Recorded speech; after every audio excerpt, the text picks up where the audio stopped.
Car blast ಆಗಿ ಆ ಥರ ನಮ್ಮ ಬೆಂಗಳೂರಿನಲ್ಲಿ ಒಂದು ಫ್ಯಾಮಿಲಿ ಬಂದು ಬೆಂಗಳೂರಿನಲ್ಲಿ 8 ಕಡೆಗೆ ಬ್ಲಾಸ್ಟನ್ನ ರೆಡಿ ಮಾಡಿರ್ತಾರೆ. ಅದನ್ನು ಗೊತ್ತಾದ ಮೇಲೆ ಹೇಗೆ ಉಪೇಂದ್ರ ಒಂದು ಸ್ಟಂಟ್ ಸ್ಕೂಲ್ ನಡೆಸ್ತಾ ಇರ್ತಾರೆ. ಅವರೊಬ್ಬರು ಪಿಕ್ಚರ್ನಲ್ಲಿ ಸ್ಟಂಟ್ ಮ್ಯಾನ್ ಡ್ಯುಯಲ್ ರೋಲ್ ಮಾಡಿದ್ದಾರೆ. ಅವರು ಮಕ್ಕಳಿಗೆ ಬರೀ ಕಂಪ್ಯೂಟರ್ ಮುಂದೆ ಕೂತ್ಕೊಂಡು ಮೆಂಟಲಿ ಯೋಚನೆ ಮಾಡ್ತಾರೆ ವಿನ ಫಿಸಿಕಲಿ ಏನೂ ಇರಲ್ಲ ಅಂಥೇಳಿ ಫಿಸಿಕಲ್ ಟ್ರೈನಿಂಗ್ ಸ್ಕೂಲು. ಅವರು ಪಿಕ್ಚರಲ್ಲಿ ಸ್ಟಂಟ್ ಮ್ಯಾನ್ ಆದ್ದರಿಂದ ಮಕ್ಕಳಿಗೆ ಸ್ಟಂಟ್ ಹೇಳ್ಕೊಡ್ತಿರ್ತಾರೆ. ಅವರು ಎಕ್ಸ್ಪರ್ಟ್ ಆಗಿರ್ತಾರೆ ಪ್ರತಿಯೊಂದು ಸ್ಟಂಟಲ್ಲಿ.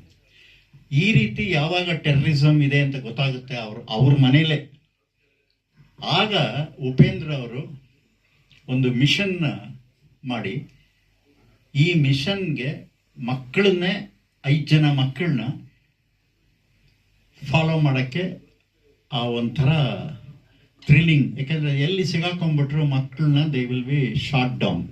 ಆ ಥರ ಪರಿಸ್ಥಿತಿನಲ್ಲಿ ಹೇಗೆ ಮಕ್ಕಳು ಉಪೇಂದ್ರ ಸೇರಿಕೊಂಡು ಟೆರರಿಸ್ಟ್ನ ಕ್ಯಾಪ್ಚರ್ ಮಾಡಿ ಪಾಕ್ ಆಕ್ಯುಪೈಡ್ ಕಾಶ್ಮೀರಿಗೆ ಹೋಗಿ ಪಾಕ್ ಆಕ್ಯುಪೈಡ್ ಕಾಶ್ಮೀರ್ನಲ್ಲಿ ಎಲ್ಲೆಲ್ಲಿ ಟೆರರಿಸ್ಟ್ ಕ್ಯಾಂಪ್ಗಳಿದೆ, ಏನೀಗ ಸಿಂಧೂರ್ ಆಪರೇಷನ್ ಸಿಂಧೂರ್ ಆಯಿತು ಅದು, ಮತ್ತೆ ಮೊನ್ನೆ ಕೂಡ ಒಂದು ಟೆರರಿಸ್ಟ್ ಮನೆನ ಧ್ವಂಸ ಮಾಡಿದ್ದಾರೆ ಇಂಡಿಯನ್ ಆರ್ಮಿಯವರು.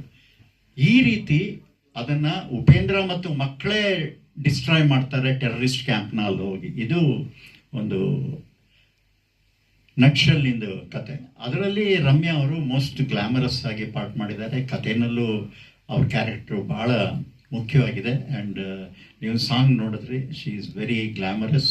ಇಲ್ಲಿ ನೋಡೋ ಥರ ಈ ಥರ ಕ್ಯಾರೆಕ್ಟರ್ನ ಮಾಡಿದ್ದಾರೆ. ಒಂದು ಹಂಟ್ರವಾಲಿ ಕ್ಯಾರೆಕ್ಟರ್ ಮಾಡಿದ್ದಾರೆ.